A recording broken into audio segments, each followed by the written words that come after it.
I'm not here to criticize the younger generation. I'm just saying they're not making laundresses like they used to. New girl joined our team last week, accidentally forgot she had to spot clean wool and started crying over it. Listen, when I first started, I accidentally put a silk sheet in with the linens. Did I lose myself in sorrow? No. Simply found a visiting knight who was getting a little too handsy with everyone around here. I led him into the laundry room, and then I pushed him into the boiling linen water. I swore before the local clergy that he threw himself in and took the silk with him. His estate paid for the silk, and the girls and I had one less problem to deal with. Listen, if you're gonna be a laundress at the Lord's house, you just gotta make problems disappear. I'm not gonna lie, laundress is kind of where it's at career-wise. After you build up your own practical skills with your client base, there are a few rules you need to know before you can get a job at the Lord's castle. 1. Never mix loads. You should already know this from your practical skills, but it bears repeating. 2. It's not your business until it is. Maybe the visiting merchant's overcoat smells like the lady of the house's perfume. That is not your business until the Lord offers payment. Remember, it is not in thy job description to narc for free. And rule number 3, Sir Kyle washes his own bedsheet. He knows what he's done. I don't particularly care whom Sir Kyle spends his nights with, but so long as he eats roasted duck slathered in basting sauce in his bedchambers with nary a napkin in sight and his feet adorned in muddy boots upon the linens,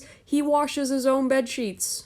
Listen, I'll be the first to admit, I don't particularly care if the Lord gets stolen from. 1 linen lost to bandits and this man could buy 10 more. But when else am I gonna get to let off the rage that beats within mine own heart with my laundry beating stick? And acquire a bonus for it. Thou say hazards of the job, I say one of the fringe benefits my Lord hath given to me. Thou must have me confused with my sister Mary. She's in the convent, I am but a laundress with a crisp wimple. She serves the capital L Lord, I'm left washing the undergarments of the small L Lord. I know not what our parents were expecting when they named her after the mother of our Savior and me after a Norseman they both fancied after one too many drinks at the local tavern. If being the family disappointment is the price I must pay for mine own coin and all the salacious gossip mine heart desires, I will take the L, capital or not. Thou hast no idea of the things I've heard. Just a fortnight ago I noticed that Sir Ralph's linens had a scent to it that I knew not. I carried a swatch of that fabric to the head chef, who immediately recognized it as cinnamon. He then let slip that Bowman Richard had just gotten back from a pilgrimage that had taken him through a spice market. Needless to say, I'm not the only one in this castle putting 2 and 2 together, and if my lord's house continues with this clandestine debauchery and yearning for Richard, I'm going to have to learn to write to keep track of this. You may cry all you wish on the job, but how are you supposed to live, laugh, launder under those conditions? I found it is much more effective to let loose your emotions whilst doing the laundry. Wring out both thy sorrows and thy linens at the same time. This is actually the perfect profession for those with bountiful emotions, because there is plenty of time to talk to thy fellow laundresses whilst the water boils. Plus, we can make extra coin from the information we glean from the sheets. You know what they say, sadness is made softer by gilded trinkets and fancy soaps. Come on, get up. Did you think daybreak was an expected start time? Laundering is an all-day affair, dear. Speaking of affairs, I heard you were in the chambers of Lord Reginald of Shirefordshire last night. I'm surprised, I thought he was more into Richard. Ah, a revelation. How's Lady Helga of Shirefordshire doing? Wait a minute, thou would distract me with gossip? Clever girl. Regardless, we're doing sheets today, and since you're late, you get to soak them in the fermented piss. Godspeed, my child. Bishop Ferris. Now, before thou sayst anything, I know why I'm here.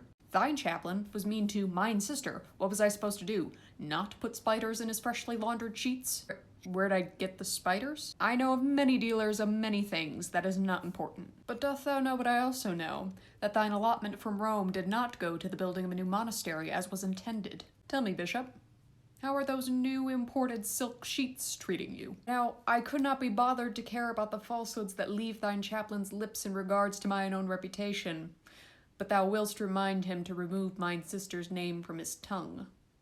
What say you? Thine agreement has me most overjoyed. I'll be sure to keep those new sheets clean for you and Sir Richard. Bowman Richard. How is thy father, Sir Richard? I hear he needs his sheets laundered at least once a fortnight. Of course I merely jest. I don't hear, I know. Regardless, what doth thou require? A lead on a present for your beloved Sir Ralph? Oh, of course. Brother in arms, Sir Ralph. Give me but a few nights and I shall acquire a gift. Here, this should suffice. I would implore you to ask not how I acquired it. Keep thy gold, I cashed in some favors. Consider this but a token of mine goodwill. Okay, yeah, sorry I'm late. However, in mine defense, after that sermon the chaplain gave last week, thou should count thyself lucky that I even showed up at all. The chaplain may insist on bottom tier wine, but I have standards. Oh, don't be mad at me just because I make clove money. Wait, when thou say retaliation for mine actions, so every time I'm a problem during Sunday Mass, the chaplain is mean to you. He does know I'm the one that put spiders in his bed, right? Alrighty, yep. there's a different way to solve this. I'm of the opinion that Squires hath become far too bold these days. Thy smock will be laundered after everybody above thy station. Think yourself better than the lord of the castle? A lady? Thine own knight? I pray thee take thine hand and place it upon a grassy meadow so that thou may feel the dirt with which thy face may become acquainted with. Ah, the squire in question. Think thyself an esteemed knight with honor above thy peers, that thou hast been present in numerous clandestine sieges upon thy enemies resulting in mass casualties, that thou art trained in the ways of divine warfare in addition to possessing archery skills equivalent to that of a longbowman. Thou mayst carry a sword on training days, however I believe mine laundry beating stick hast fallen more foes. Even thine own knight agrees with the humble laundress. I pray thee relinquish thine boastful nature and grasp the aforementioned meadow, for my patience wanes and thy spock is left for the swine's consumption. Thou would accuse me of not being a laundress's laundress. Mighty bold, considering thou hast nary a laundress to count among thy company. In fact, the only pick thee wench I know of in Shirefordshire is that wretched chaplain. He parades about the castle with such grandeur that I wish mine sister's capital L lord would strike him down. That or an ill-placed shot from Bowman Richard. Regardless, that wench will continue to accuse me of heresy. However, the clergy cannot kill me. I know too much and they know not whom I've told. If there is one rule I doth live by, it is this. Don't narc on the laundresses, and the laundresses will not narc on thee. Bowman Richard, finally acknowledging thy feelings for Sir Ralph. Of course I am mistaken. Still brothers in arms, I see. What doth thou require then? And make haste. It is great wash day, and I must defend the laundry from vengeful chaplains. A child hast fallen into thy care? Ah, bandits. Very well, she shall do well amongst the laundry. 2 hours later. Bowman Richard, thy orphaned child is speaking a language I know not. French. Wherefore art thou speaking such nonsense? The falconer hails from those lands. Make her his ward and apprentice. I know she is not of the correct origin, but the lord could be none the wiser as to her origins. She has, in 2 hours past, used a silk slip as a napkin, attempted to take a bath in the boiling linen water, and discarded all of our fermented piss water and Lady Shirefordshire's prized rose bushes. How will we, pray tell, whiten the sheets now? Lest thou fancies an untrained child laundering thy court fit, thou willst make it work with the falconer. Or, I could inform Sir Ralph of how thou acquired his birthday present.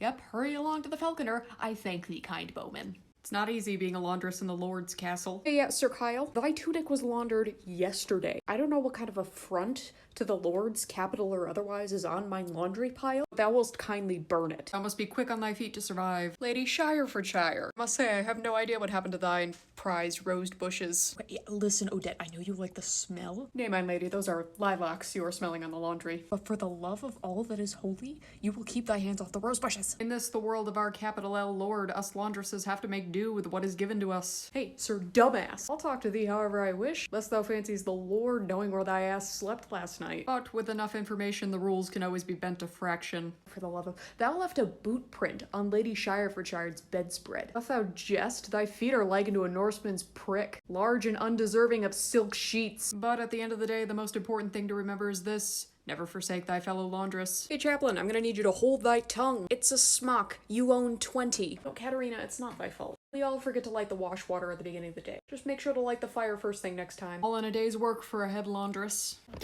Teach you to steal the laundry. I don't think people know how hard it is to be a noblewoman. Recently, I have been so preoccupied with household matters that I have had precious little time for anything fun. And I am not saying that I don't trust the help, but recently I have been counting the buttons on my dresses after my lady's maid takes them away to clean them. Only yesterday, some vandal butchered my prized rose bushes, and the laundresses knew nothing about it, although I could have sworn that the linen smelled different somehow. Then again, I have been wearing a new perfumed powder from Salerno, and the scent rather overpowers anything else around me. One of the gardeners suggested that it might have been a squirrel. Being a laundress at the Lord's castle occasionally involves performing tasks outside of mine job description. Sister, please come quick, I fear for mine safety. Be it mine level temperament or my propensity for making problems disappear, I know not. Sister, it be far past sundown, what doth thou require? Endora, doth thou not see the chaplain's corpse? It seems the residents of Shirefordshire have appointed me the Lady of Dirty Laundry in all of its forms. Will he be any less dead by sunrise? If we leave him be, I am but as good as dead. How now? It's not like he was slain by thy hand. We were seen arguing at dinner. They will think I cursed him. Curses this, grudges that. Sometimes the capital L Lord takes souls. Not everything is a conspiracy. Alright. If he be dead, why is he taking in breath? Holy shit! However, one of the advantages to doing the laundry is the strength to endure both the physical and mental burdens of living in this godforsaken town. Oh, do be gentle, sister. I am trying but he be laden with the fruits of his indulgences. Ultimately, mine duty is whatever I choose to make mine business. How dost thou afford so many candles? How doth thou mistake a live chaplain for a dead one? This morning I was informed that mine Spidermonger had gone on to a pilgrimage to Rome. This means I will have to procure a different source for spiders for the time being. Good morrow, Junior Falconress Marie. Unfortunately, mine only lead is a small child that only speaks French. Les Araignée. Fortunately, she be an observant child and knew immediately where to bring me. Marie, this be a crypt. Dost thou know what that means? Des morts. Though unnerving as it may be, I suppose when in Shirefordshire do as the small French children do. Excellent work, Marie. Thou be'st a poor laundress, but a fine falconress and spidermonger. And as a bonus, Junior Falconress Marie cannot narc on mine spider dealings. And if the chaplain attempts an inquisition, I fear he will have more than spiders to worry about. Let's just say I've only seen a falcon knock a grown man off a horse once. And I know of no one else who could compel a flighted beast to perform such a maneuver other than that small French child. Good morrow, Sir Kyle. How dost thou feel? What a strange question, mine strong and capable arms carried thee here. My armor is nothing in comparison to Lady Shirefordshire's bountiful dress hems. Mine sister Tiffany is back from her pilgrimage to Rome. I would think that marveling at wonders in the city central to our faith would drive her to humility. Alas, her journey has only further pushed our family souls to that of damnation. Why yes, this be handmade by the cutest little nuns outside of Rome. She prances about in her wimple of many colors as if her name is Joseph, King of Dreams. Be obvious to me that she missed that sermon while attending capital C church on the continent. Honestly, her new fashion sense would be not offensive if her boasting was a little bit quieter. However, she approaches all who wander the town square to regale tales as if she is a most well-noted bard. And just like that, I had the most wondrous vision of the heavens and the end times, and our Lord spoke unto me personally. However, her recounting events are more likened to a nobleman's shopping list in a young squire's hunting story, unnecessarily long and full of shit. And Dora, thou shouldst really go and expand thy horizons. At least when mine sister Margaret visits, she mends my dresses. When Tiffany is in town, the only thing I need mended is mine immortal soul. Now that mine Spidermonger is back in town, I met her last night to exchange wares. Tiffany. Salve, Andorra. As much as it pains me to contribute to mine sister's gallivanting, sometimes the spiders in Shirefordshire suit my purpose not. Have thee what I requested? Of course, anything for mine dearest younger half-sister. Just sister is fine, thou canst prove not mine differing paternal lineage. How now, Andorra, that means not I love thee not just the same. Tiffany struggles with the concept of tact, but by our capital L Lord she doth know the good spider spots. The goods, Tiffany. Here, just as thou requested it. It will die in the cold, so do use it by winter. I thought there would be no surprises, for surely we would conduct the exchange amicably. Oh, and one more thing. Guess which sister I ran into at Roma? I know not. Was Greg on a pilgrimage? Nay, silly. I saw Addie. Apparently that Eastern Roman noblewoman she was guarding was taking a pilgrimage. You know her contract is up soon. Maybe she'll visit. It just had to be Adora. That issue's been dealt with, ma'am. Oh, no, it was really no trouble. She runs off to East Rome to meet our parents' Norse paramour, only to stay there and take out her repressed anger on all of Constantinople. I will be sure my replacement is as competent as I was. She thinks herself special. We all have unbearable childhood trauma. Just smack a laundry thief like the rest of us. I must be sorry, ma'am. I do have some business to attend to back at home. I doth say, whatever. I care not.